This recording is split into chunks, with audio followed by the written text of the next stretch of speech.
عن عبد الله بن عمرو بن عاص رضي الله عنه قال قال رسول الله صلى الله عليه وسلم আল্লাহ রাসূল সাল্লাল্লাহু আলাইহি ওয়াসাল্লাম তিনি বলেন ইন্নাল আবদা ইযা কানা আলা তরিকাতিন হাসানাহ মিনাল ইবাদাহ,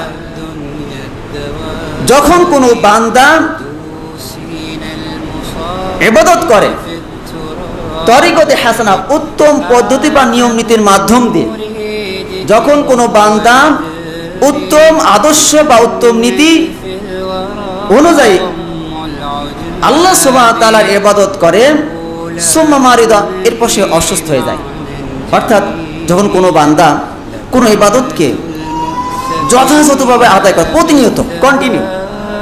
প্রতিনিয়ত সে একটা আমল করে, কোরআন এবং সুন্নাহ দ্বারা প্রমাণিত, সে তার জীবনের প্রতিটা ক্ষেত্রে সে আমল করে, এই ব্যক্তি সুম্মা মারিদা, যদি সে অসুস্থ হয়ে যায়, একটা সুন্নাত সে জীবনে পালন করছেন, অসুস্থ হয়েছে, কিল আলিল মালাইকিল মুওয়াক্কিলা বিহি, সে সুস্থ অবস্থায় যে ফেরেশতা থেকে বলা হবে যে সুস্থ অবস্থায় যে পরিমাণ তুমি সওয়াব লিখতে সেই পরিমাণ নেকি লিখতে থাকো।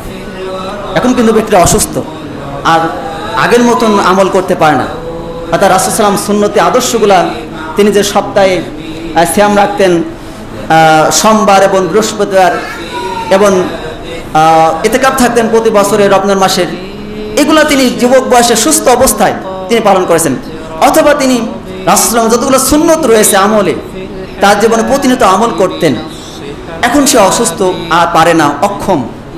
এরপর আল্লাহ বলছেন যে ফেরেশতাদেরকে বলা হবে যে সুস্থ অবস্থায় যেই পরিমাণ আমল তুমি লিখতে, সওয়াব লিখতে, সেই পরিমাণ তুমি লিখতে থাকো।